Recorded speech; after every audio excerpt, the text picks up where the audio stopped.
সুন্দরবন, যেখানে বাঘের গর্জনে কাঁপে বন, সেখানেই আজ নিঃশব্দ এক ফাঁদ।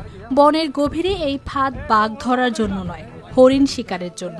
কিন্তু সেই অবৈধ ফাঁদে আটকে গেছে বনের রাজা রয়্যাল বেঙ্গল টাইগার।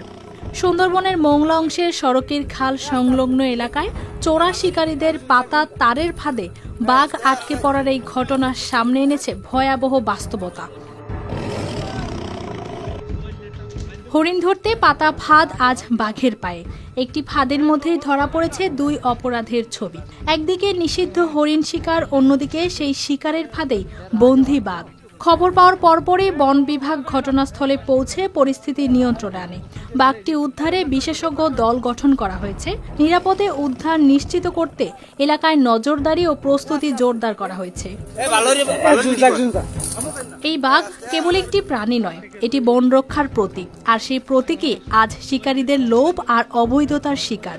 এই ঘটনা শুধু একটি উদ্ধার অভিযানের খবর নয়, এটি একটি সতর্ক সংকেত। বন বাঁচাতে হলে থামাতে হবে অবৈধ শিকার, না হলে একদিন শিকার হবে বন নিজেই। সড়কের খাল এলাকায় ফাঁদে আটকে পড়া রয়্যাল বেঙ্গল টাইগারকে উদ্ধারে বন বিভাগ চেষ্টা চালাচ্ছে।